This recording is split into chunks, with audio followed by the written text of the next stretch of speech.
Grateful for the opportunity to be in Menlo tonight. And this is our first time in Menlo, Georgia. And my family is grateful for your hospitality in receiving us. And we hope that we can help this congregation during these next 2 Wednesday nights to achieve the goals of growth in the local area.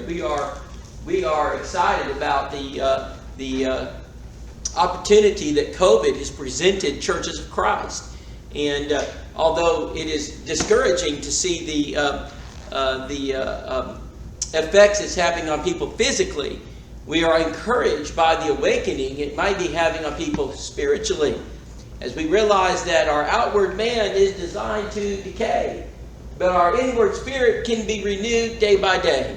And we're thankful for a God that teaches us to fear Him over all others, and fear sin, and to look to Jesus, the author and finisher of our faith. And what I want to do is provide you in these next 2 Wednesday nights something to encourage you, something to help you in your efforts to reach the lost. That is our mission. That is the one mission, the only mission, really, that we have as Christians, is to seek and save the lost. Of all the works a Christian can be involved in, there is but one charge given by Jesus before He left this earth, and it's a standing order from our Commander-in-Chief. And He said, you go preach the gospel to every creature. And so I hope that I'll help you in some way accomplish that here in this local area. I looked over to my left over my shoulder. I noticed a lady sitting in the pews, and I hadn't seen her before. And that's not always a good indicator, because we're on the road most of the time. And when I'm at Jacksonville, we want to practice what we preach. And so I'm always looking for someone, any contact that I can make. So I saw this lady sitting here, and I whispered to Alan Webster after the sermon. We were standing in the back of the auditorium. Alan, who is she? He says, I don't know her. And I said, okay. I said, I'm going to go over and I'm going to introduce myself. So I walked over to her after services, and I said, my name's Rob. And she says, my name is Ellen. And I said, well, we're glad you're here. She said, I've been visiting. And I said, well, are you enjoying the service here? She said, I sure am. She said, I like you guys, your emphasis on the Bible. And I said, well, great. I said, well, would you like to know more, about this church? She said, well, do you have an evening service? She says, we do. And I said, it's at 6 o'clock. And she said, well, I think I'll be back. And she says, I might even bring my husband with me. And he has Parkinson's disease. But this morning he wasn't feeling well. So I said, well, this is great. Now, Nicole at the time, she was, I don't believe she was with me the first time I met Perry. I think she was either visiting her family. So she comes back. And now Nicole's with me, and she's brought her husband. And so we walk over. I introduce Nicole to Ellen, and she says to me, no, Rob, this is my husband, Perry. And so we begin to interact. I said, we've got this custom here at this church. I said, I'll tell you what, when visitors come, we want to give you a dinner invitation. We would like to invite you to eat dinner with us and spend some time with us. So she said, I can't this week, but we would like to do that. I said, well, let's make an appointment. And we did. And I believe it was the next Sunday, we took him out to dinner, and we sat around the table. Now, when I meet someone that's not a Christian, I need you to understand that my whole goal is a Bible study. And I realize that when you meet someone, I don't know what you think of, but I think of Bible study when I meet somebody. My whole frame of reference is to somehow generate an open window where I can get into that study. We're sitting around that table and we're just talking, right? We're talking about their background, talking about their family, and I'm looking for something that we could find a common ground. It was football, college football, and Perry looked over at me and he said, "Man, I love Alabama and love college football, and if I got to be an Alabama fan to get a Bible study, I'll be an Alabama fan. I'll do whatever it takes to get a Bible study." So I said, well, they're pretty good. I said, hey, Perry, I said, when we bought our house, the people that built our home put a movie room in it. And it's got this massive screen and speakers all around. I said, you haven't watched a football game till you've watched it on that screen. I tell you what, tomorrow night's the national championship game. I said, I believe it's LSU playing Clemson. And I said, why don't you and your wife come to my house? And my My wife's an excellent cook. I said, she'll cook you up something. We'll have some hors d'oeuvres, and she's kicking me under the table like, I didn't ask about this, and we're getting ready. So she said, man, he looked over at Elle and said, can we do that? And she said, well, of course we can. And so they come over to the house that night, and we're watching the game, and first quarter's pretty good, second quarter's all right, third quarter's out of hand. LSU's pulling away. So I've been praying it gets out of hand, because all I want to do is talk about Jesus. And so it's out of hand. I looked over at Elle, and I said, well, this game's kind of getting out of hand. Can we visit? Sure. I said, well, can I ask you guys, what brought you, what is it that brought you to visit Jacksonville? Because I want to know, why did they come? She looks at me and she said, 20 years ago when we moved into Jacksonville, she said, I received this little publication called House to House, Heart to Heart. She says, start reading it. She said, I look forward to every issue. She says, it always just has something to brighten my day, something for me to think about on the Bible. And now we're religious people, Rob. She says, I'm a Baptist and my husband's a Methodist, and we've been in part of those denominational groups for a long time. I'll just say we're very disappointed. We're very disappointed in the direction they're taking. They're changing their belief systems or moral beliefs. And she says, we're looking for a church, and we thought that Jacksonville may be the place to come. I said, I tell you what, I said, that's great news. Would you guys like to know more about the Church of Christ? She said, well, we sure would. I said, well, why don't we just make an appointment and you guys come and we'll just sit down and look at the Bible. Well, we made that appointment. They sat down. We started out with Back to the Bible. Now this is right at the beginning of COVID. COVID's spreading. So I want to preface this. So we still meet. We come to the building and we start those Bible studies. And we go through Back to the Bible, Book 1. It's very simple, and you might be familiar with it. It's very simple to use. And then the next week, they come back and we do Bible study number 2. We go through study number 2. Now, I realize, and as we're going through these studies, that they're learning things that they have never... They've never had to work through before, like taking the Lord's Supper on a weekly basis. Having a church organized with elders and deacons if there's qualified people, and worshiping without the accompaniment of a mechanical instrument. And so there's a variety of things that they're learning that I know they don't either understand or they've not practiced in their life.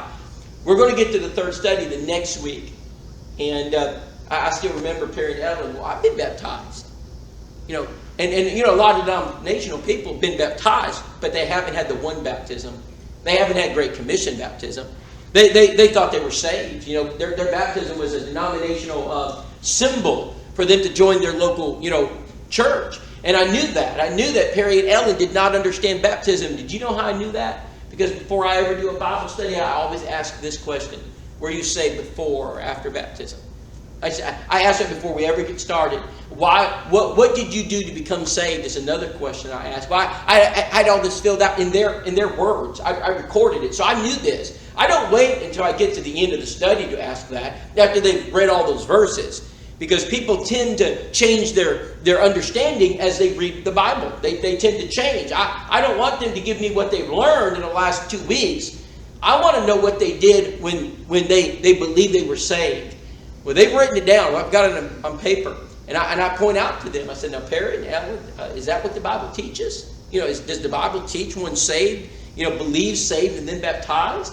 And I still remember bringing out the chart on Mark 16:16. I brought this chart out I've got, and it says, he that believes is saved and then baptized. He that believes and is baptized shall be saved. They picked the first one. And then when they read Mark 16:16, they begin to realize there's something wrong. Well, after some additional teaching, both Perry and Ellen were baptized that very day. They're faithful. They don't miss a service at Jacksonville. Wasn't too long after that, I got a phone call. I was sitting in my home, and he says, Rob, he says, I've been coming occasionally to your class on Wednesday night, and he said, man, I'm scared. He said, I've lost my job due to COVID.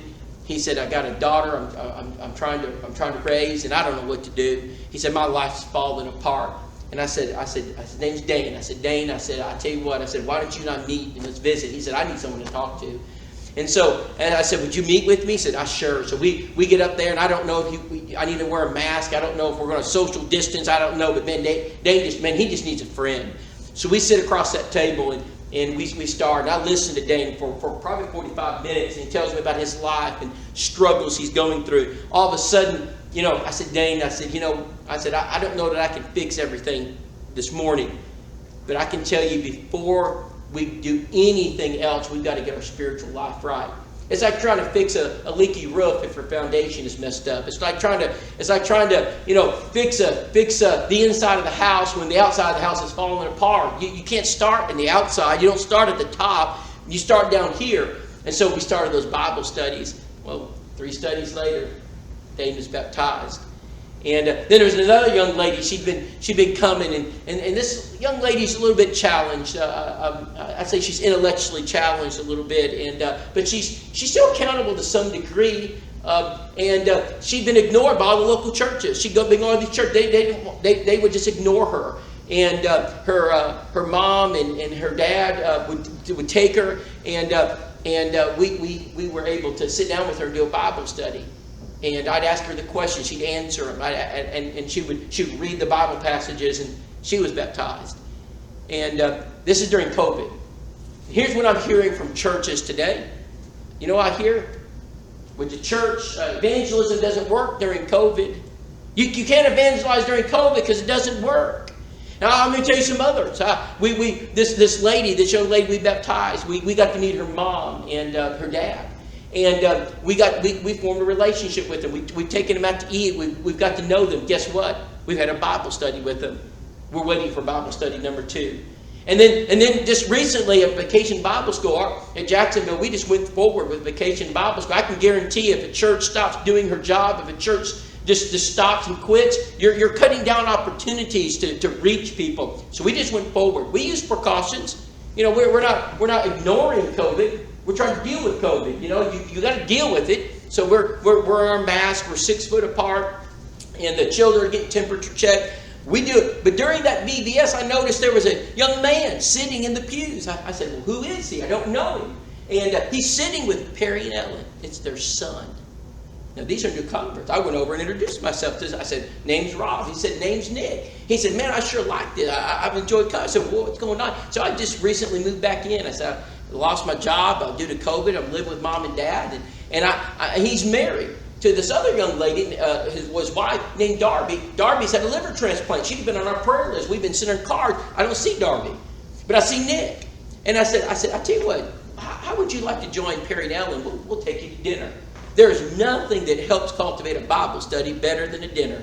So we take them to dinner, and we take Nick and Darby to dinner. Darby comes. I get to meet her, and guess what we're doing right now? Setting up a Bible study with them. Brethren, I want you to impress upon you tonight. I want you to look at that chart tonight. You see those 7 effective evangelism methods? You look at that chart tonight with me. I want you to look at number 1. The most effective way for a church to grow is to do a personal Bible study. If this congregation has any hope at all at sustaining itself, you got to do Bible studies. Amen. And it doesn't matter how large you are, how small you are. It doesn't matter how much money you have. It doesn't matter where you live in the country. I've been affected. My family's been affected doing Bible studies in big churches and small churches, in rural areas, in affluent areas. There is never going to be a better way for a church to grow than doing a personal Bible study, ever. It doesn't. People say, "Well, if I just had a better PowerPoint system, we grow." That doesn't grow churches. If we just had a more attractive church building, that doesn't grow churches. What grows churches is personal Bible study. I want you to understand something about personal Bible studies. 9 out of 10 times you take someone through a personal Bible study, they're going to be baptized. It's a 90% success rate. So we use back to the Bible. 9 out of 10 times I take someone, they finish lesson 3, they're going to be baptized. Now I know that because I'm sitting across the table, and there's nothing as effective as a personal study. Jesus taught us that, and he, Jesus was personal. When you look at Jesus, where did Jesus go? Where did he spend time? He went to people's homes, right? He talked to them. When he saw Zacchaeus in Luke 19, what did he say? "Zacchaeus, you come down from there because I'm going to your house." See, Jesus realized that. How about Simon the Pharisee? Where did he go? He went to his house. So it's important for us to understand that when Jesus wanted to reach people, he worked with them one-on-one. There's not a better venue. So here's what I see at Menlo. You guys have an opportunity. You know people at school. You know people at work. You know your neighbors. You've grown up with people. You know people in this area. You see them at the grocery stores. You want to grow. The best way to do that is to evangelize. And I have a warning for Menlo. I have a warning for you tonight. you don't evangelize, you'll fossilize. You won't be here. And so you will not be here if you don't do this. And there isn't another option. And I would say that to a church of 500 as I would of 5. Because it doesn't matter who you are or where you are, churches of Christ in this country are dying right now because we're not evangelizing. We're losing 111 churches every year close their door? Every year, 111 churches of Christ close their door. They're not going to open. It's going to be catastrophic in 2020. There are literally churches that have shut their door in our country right now. They will not open again. They can't. They're gone. Their people have gone somewhere else. And so we have a real challenge. And I respect you here at Menlo. Here's what I respect about this church. You're meeting tonight for Bible study. I respect that.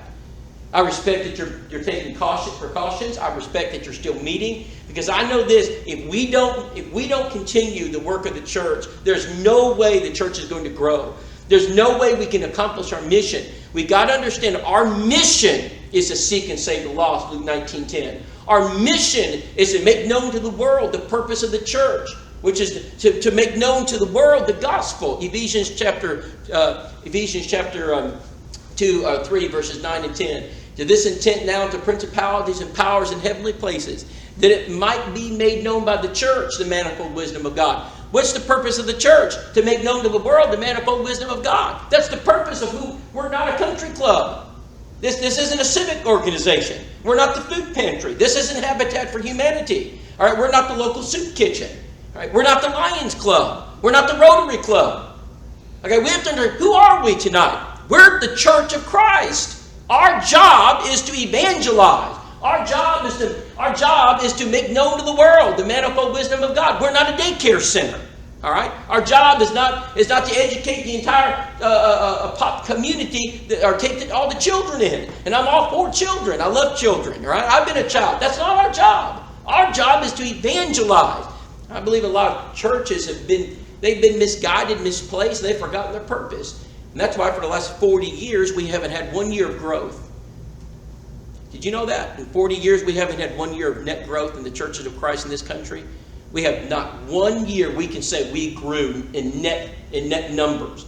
We've been on the decline for 40 years. I have a question for you. How about if the business that you work for or the business that you run, how about if you had a 40-year loss? You think you'd be in business? You think you'd be bankrupt? Oh, brethren, only in the church we go for 40 years and we keep declining. We don't change what we're doing. We haven't always done this. In fact, at one time, we were the fastest religious growing body in America. At one time, we had almost 3 million church members. At one time, there was 1 Christian for every 80 people in this country. But not anymore. Now there's 1 Christian for every 280 people in this country. We've gone the wrong direction. We lose 18,500 church members every single year. I don't know what the numbers will be this year. It's going to be catastrophic, I guarantee. This is going to be a really hard year for the church. How are we going to survive? How are we going to survive during COVID or hopefully post-COVID? Where are we going to be? Only if we evangelize. You know what's exciting right now to me? Is there are people right now you can reach that would not have been reached if there wasn't a COVID. The people I mentioned, I have a sneaky suspicion that over half of those I couldn't even get to if there wasn't a COVID. And so there are opportunities right now. People are concerned. You know, Jesus says, fear not the man that can kill the body but has no power over the soul. Right? Don't fear that man. But you know, the world does. See, the world fears the body over the soul because the world, but right now they're scared to death. And they're starting to think, well, what's going to happen if I don't make it? Or what's going to happen? How many people know a loved one, a friend, a family member who's been diagnosed with COVID or maybe didn't make it? Maybe they didn't make it. And you're starting to think about life more soberly. You're starting to think about, that maybe I need to look beyond tomorrow, beyond right now, and look into eternity. We better be doing the work of the church. So in your chart, it has numbers. I'm going to go over those. Number 1 is a personal Bible study. I want to challenge you. Do a personal study. You have a friend? How many of you have friends that are not Christians? You should do a Bible study. You should ask, hey, can we sit down and talk about Jesus? And let me preface this. I wouldn't ask someone for a Bible study. I don't normally ask. What I would do is say, hey, could I talk to you about the Lord for a minute? Could I tell you a little bit about the church we attend? You got to earn the right to have a study. And so that friendship And trust that you build with somebody gives you that right. It gives you the opportunity to reach out to them. So I would do that's the number one thing I do. Let me mention a couple things. Back to the Bible is an excellent Bible study. It's 3 studies, very simple, and anyone can do it. I mean, if you can read, I would say everybody in this room can do Back to the Bible. That's that simple. All right, we have a one study method. It's called Does It Matter? This is when you have one shot with somebody. Now, I don't recommend this for someone who doesn't know anything about the Bible. I don't recommend this for people who have a denominational background and are very confused. I don't recommend this for those individuals that you're going to have additional opportunities. This is a one study method. This is for people that you're never going to see again, that maybe they're only going to give you one opportunity, or maybe they've fallen away from the church and need to be reminded of why they became a Christian. And so instead of begging them to come back and say, oh, please, we're so sorry we offended you, do a Bible study with them. Remind them of why in the first place they love the Lord, because they've forgotten, they have left their first love. And so maybe someone who's been in the pews for years, they've been a spouse that's sat in the pews, and they've heard sermon after sermon, but they've never obeyed the gospel. This is perfect. It's called Does It Matter? Does It Matter is for unique and special circumstances. Don't replace Back to the Bible with it. Don't try to take the easy path. It doesn't work. What you want to do for most people is use Back to the Bible. But this gives you something to use if you can't get more than one setting. All right, let me give you something else to think about. This is called Believe the Bible. It's just like Back to the Bible, it's called Believe the Bible. It's 3 lessons. Believe the Bible is designed for people who don't believe in God. So how about if they don't believe in God? Do you start with Back to the Bible? No. They don't believe in the Bible to begin with. Why would you go to Back to the Bible? They're going to look at you and say, why would I want to read the Bible? I don't even believe the Bible is inspired of God. I don't believe in God. So what do you do with that person? We've got a Bible study called Believe the Bible. It's simple. It's designed for the average Joe in the pew to go through. All right. It's common sense, reasonable questions that are based upon evidences that you see every single day. And we build the case. Number 1, why do we believe in God? I went out of my way to avoid big, long, complex words. I went out of my way to not use words like thermodynamics or cosmological, philosophical terms. I went out of my way to avoid that. I use terms like this: clock, watch. I use common things that you see every single day to show that this is why we believe in God. The second one is the green one here, and it's why we believe in the Bible. How do you know the Bible came from God? How do you know it's what makes the Bible different than the writings of Aristotle or Socrates? What makes the Bible better than the Quran? What makes the Bible better than the Book of Mormon? How do you know God is the inspired writer of the Bible? Then number 3 is the purple royalty. Who in the world is Jesus? Do you know we have a growing group of people that are unchurched in our country? They're unchurched. They don't know who Jesus is. I've heard of him, don't know anything about him. Well, if they don't know anything about Jesus, before I go to Back to the Bible, I'm going to give them a lesson on who is Jesus. And by the way, how do you know he lived? How many of you believe George Washington lived? You believe George Washington? How would you prove it? How would you prove that George Washington existed? Have you seen him? How many of you have seen George Washington? I've never seen him. Is there evidence for George Washington? Can you prove beyond a reasonable doubt that there's a George Washington? Can you prove it beyond a reasonable doubt? Yes, you can. Absolutely, you can. You can prove it because there's evidence for George Washington. So we can know. Can you know that there was a George Washington? Absolutely, you can know there was a George Washington. And just like there's a lot of things I can know based on more than just seeing them with my own eyes. I can know there was an Abraham Lincoln. I never saw Abraham Lincoln, but there's evidence for Abraham Lincoln, right? And doesn't the Bible say, by the mouth of 2 or more witnesses, let everything be established? Is there not? Here's the question I have for you tonight. Is there evidence for Jesus? Yes. Is there evidence that he lived? Is there evidence that he's a real being? Just let me give you a taste of this. By the way, what year are we living in? What year is this? 2020. Right. Why do we call it 2000? What do we base that on? The year of our Lord. The year of our Lord. The entire world uses that.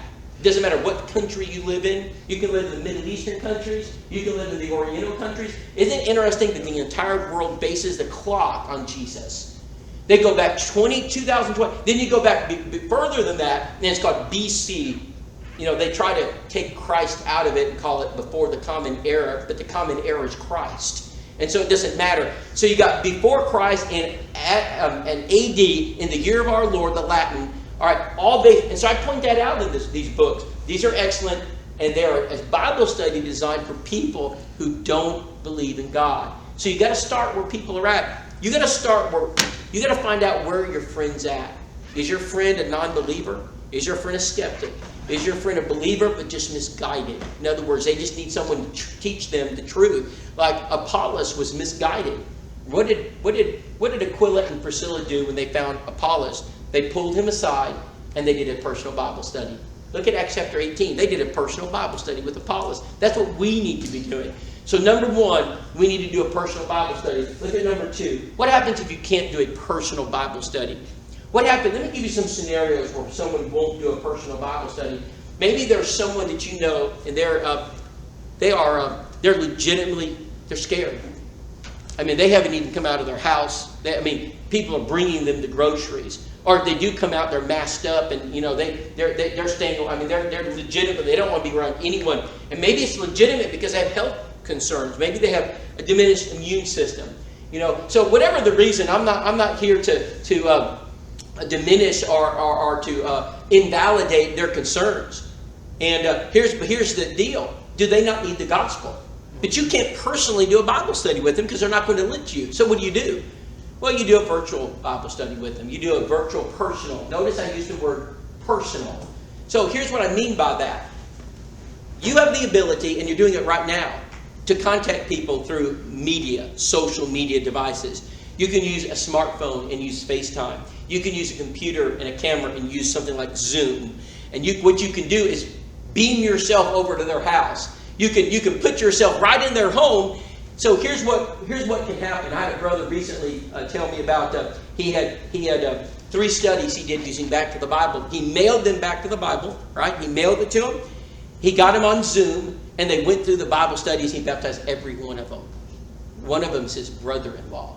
Baptized his brother-in-law doing a virtual personal Bible study. So at times there are people maybe that feel more comfortable doing that because they don't feel as pressured. You're not sitting across the table looking at them, but maybe they would do it. So if you mail it, in other words, take some Back to the Bibles, mail it to a friend, say, hey, on Monday night, would you set aside about an hour and a half or so for me? I got something I want to go through with you. And you mail it to them, and you do the Bible study. But what about Aunt Sally that lives over maybe she lives over in Piedmont, or maybe she lives down in Birmingham, or maybe she lives on the other side of Atlanta, and you say, man, I can't get over to Aunt Sally. She's too far away. Why don't you do a virtual personal Bible study with Aunt Sally? Now, it's not as effective as a personal study. I'm just going to be honest. It's not. The most effective thing you can do, sit down across a kitchen table and do a Bible study. That's 9 out of 10. But if you do a virtual personal study, it's more effective than sending her a tract. All right? It's much more effective than that. And guess what? As you're watching, you can see the expression on her face. She's interacting with you. So it's a virtual, still personal. There's never going to be a better way than being personal. It's a study. Now, so I would suggest that. So you mail it and you do the study. I want to emphasize again tonight, guys, if you don't do this, you won't be here. You have to do this. Is essential. This isn't, maybe every now and then I'll give it a try. Your life, my family's life, we live through the prism of evangelism. I'm constantly looking for someone to do a Bible study with because I know it's the only hope the church has. How about number 3? Do a digital study. So what's a digital study? So I took Doesn't Matter. I took that one method Bible study. And Rudy King called me from World Video Bible School. He says, Rob, it was last year. He says, we'd like to have a Bible study on DVD or a U.S. thumb drive that we can give somebody. Would you do a Bible study with the camera? Would you convert the camera? So I looked into the camera, and I did Doesn't Matter, and I took my Bible study, and I looked right into that camera, and I imagined that you were sitting on the other side of that camera, and I did everything I could to convert you.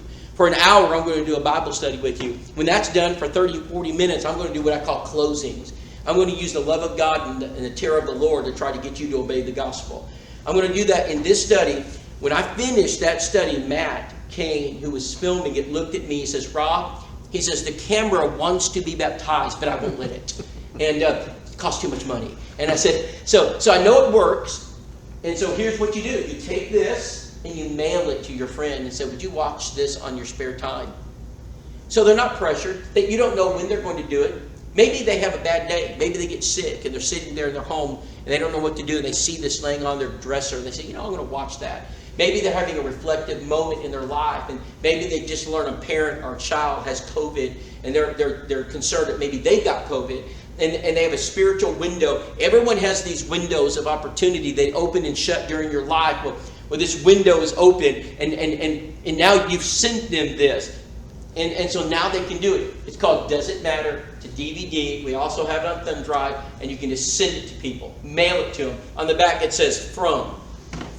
That's your name. And you just mail it right to them. If they have a DVD player or TV, they can do it. If they got a computer with a DVD player, they can play it. If they don't, we can have a thumb drive, and we can get it right into pipe it right into their system, their TV, whatever it is. We can even show them online how they can activate it and get right to it. This is a digital study. Now let me stop, and let me make sure that you understand where we're at. We're at number 3 on your list. Everybody see that? You know there's a reason it's not number 1. You know why it's not number 1? It's not as effective as number 1. If you got someone that you really care about, if you got a friend that you really care about, and you really want them to go to heaven, do a personal Bible study with them. Because 9 out of 10. If you really got some, but if you can't, and I know there's times when you just can't. Maybe there's grandpa living in Florida. You can't do it. Grandpa doesn't do virtual Bible studies. Grandpa doesn't turn on a computer. And so you can't do 1, you can't do 2, but maybe Grandpa, he likes to watch the old DVD Gunsmoke edition. He's got all 19 years of Gunsmoke, and say, Granddad, would you watch the digital Bible study? It may happen, it may work. So it's number 3 for a reason, because it's not as good as number 1 and 2. Now go to number 4 on your list, group studies. What's a group study? I can see. You guys doing a group study. You got a group of friends, and how about if you guys said, why don't y'all come over to the house on Monday night, and we're going to order pizzas, and we're going to study the book of Genesis. We're just going to read the book of Genesis. Everybody should say read the book of Genesis. And you say, well, Rob, why would I want to read the book of Genesis? Because it's neutral, right? It's not confrontational. It's not in your face. It's just reading the Bible. A group study can be effective, but you say, well, Rob, how does that help someone become a Christian? Because as you're doing this study, let's say you invite 5 or 6 of your friends over, and you notice one of them's really interested. I mean, you can tell. You know when people are interested or not. You know if they're there for the pizza or the Bible study. You can tell, right? So one's group. Here's what you do. You come up, say their name is Bill. Hey, Billy. I know you really enjoyed this reading of Genesis. Would you like to come back tomorrow night? Because I've got something I think you'd like. Oh, man, sure.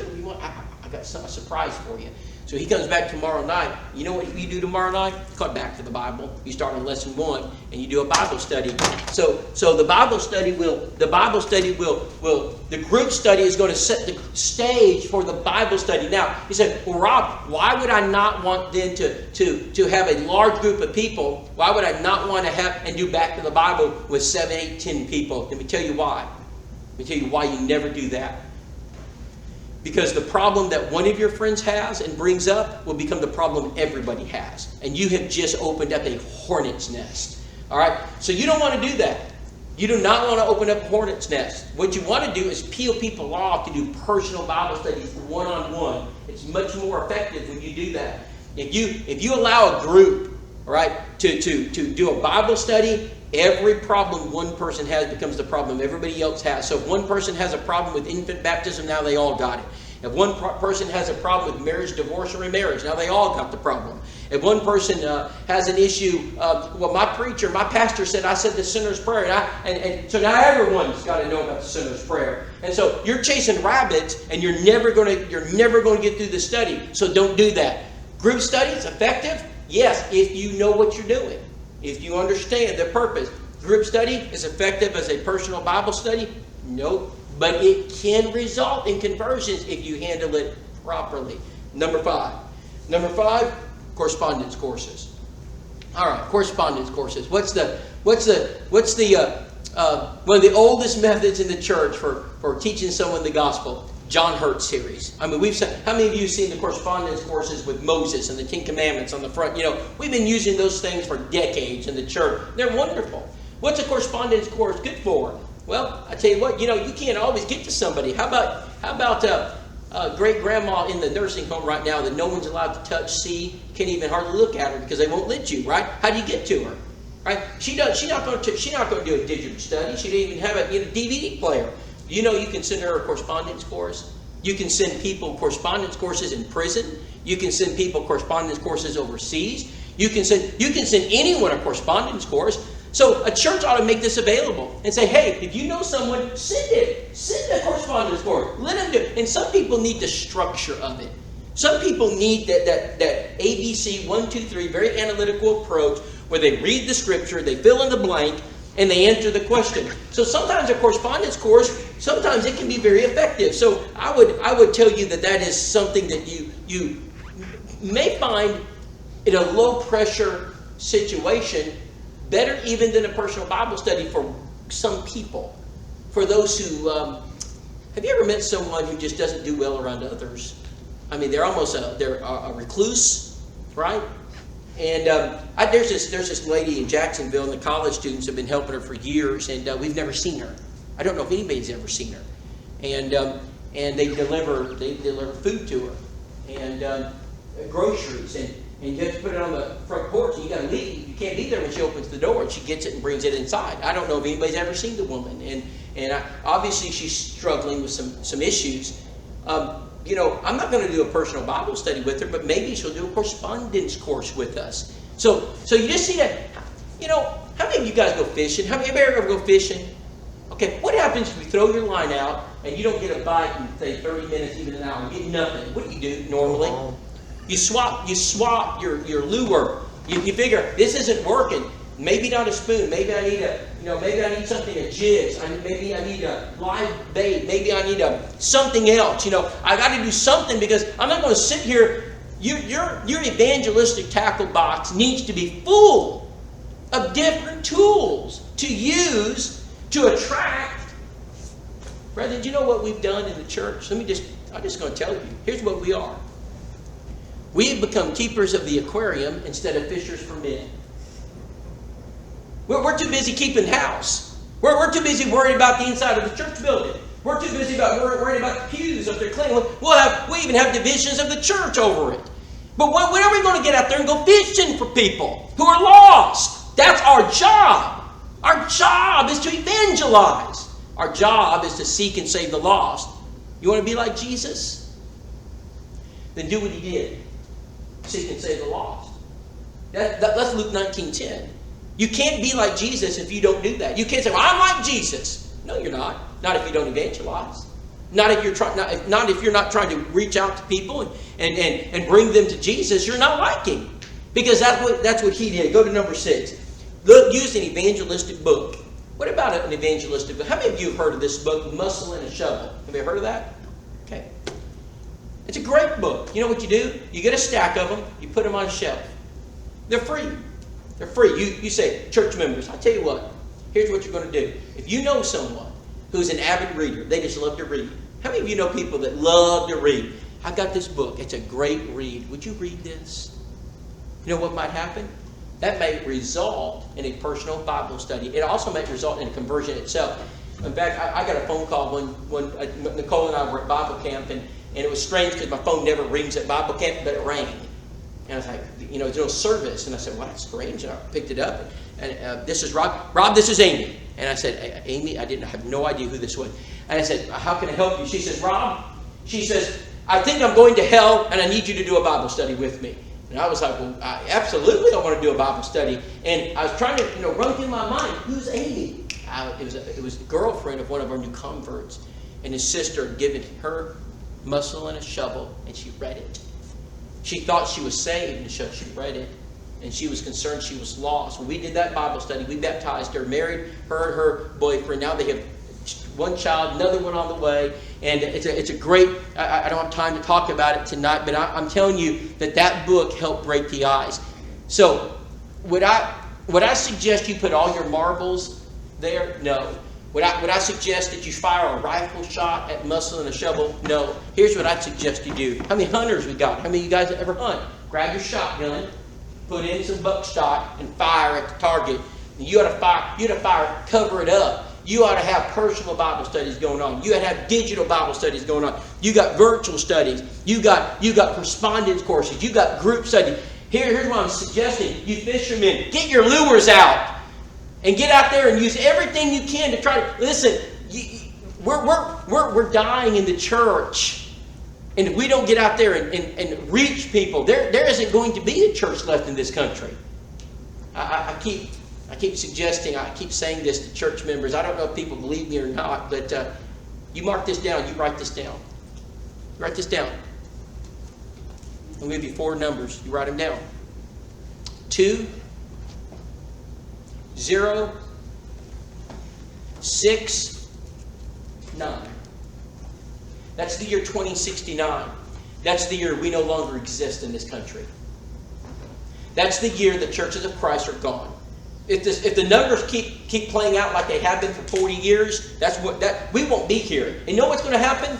India and Africa are going to look over there and say, let's send our missionaries to the United States so we can help reestablish the church. Really, shame on us. Let's not let the church die in our generation. There's no excuse. Number 7. Tracts. You get tracts and you give them to people. Now, is someone going to be converted because of a tract? Probably not. You say, well, preacher, why is that on your list? Because it will generate interest. I mean, simple things. You say, well, what kind of tract would you give? Let's just say someone's lost a loved one. Someone's lost a loved one. You know, Alan Webster has written some of the beautiful tracts. Maybe God's Hospital would be a good one to give them. And there's so many good tracts that you can provide people as they're struggling. Maybe they've gone through a difficult marriage, divorce, or maybe they've just gotten married and it's exciting. Maybe you can give them some tracts about how to be a good husband, how to be a good wife. How about those who just had children? We got tracts for parents. How about individuals that maybe they're going through a period of depression in their life? They're just having a hard emotional time. We got tracts on every subject under the sun. Use them. Give them to people. You know, they may just come back and say, man, that's the best thing I've ever read. You know what I respond? I've got something even better. How about you come to my house Tuesday night? I didn't ask for a Bible study, but it will happen. They're going to come to my house, we're going to eat dinner, and we're going to do a Bible study. It happens almost every time we do it. So those are 7 things you can do. I wanted to come here tonight, and I wanted to give you something practical you can do. I want you to be able to, I want to leave some stuff with you guys so you can go and do Bible studies with people. I want you to be able to be evangelistic. I want you to be able to reach people. I want to see this church grow. And you say, oh, Rob, we're just too small. The Bible teaches us that God can do great things with little numbers. It's not a numbers game. I've never thought in my mind that we're going to be the biggest church, the largest church. We're going to be, the greatest in number. In fact, if we were, something would be wrong. Because God said, narrow is the way that leads to life. Few, not none. I think that's where some of us are, none. No, it says few, there be that find it. There are still a few people out here that we can reach with the gospel. But they'll never be reached if you don't do your job. So right now, tonight, someone's depending on you, my brother. Someone is depending on you, sister. And if you won't share the gospel with them, if you won't try to reach them, who do you think is going to do it for you? Who do you think is going to do your job? The fact is, if you don't do your job, you don't do the work, no one's going to do it for you. So there are people right now who eternity hangs in the balance based upon what you do. No greater joy in my life than being a Christian. And perhaps no time in my life has that meant more to me than right now. Because as the world is in chaos, as our nation crumbles, as society is being broken down step by step, and we're seeing things we never thought we'd see.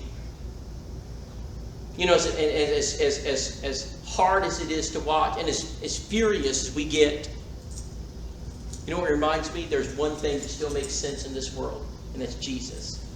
This book makes sense. I know where I stand. I know what I got. And that will never be taken by man. No riot will ever take the peace I have with God. No president, no Congress, no law will ever take away what I've got tonight. The peace of God that passes all understanding shall guard and keep your hearts through Jesus Christ our Lord. Tonight, if you want that, be a Christian. Obey the gospel. Be baptized for the remission of your sins and have purpose in your life. Have something that really matters. Something that really matters into eternity. I don't know your condition tonight, but if we can help you, will you not come us together? We stand and as we sing.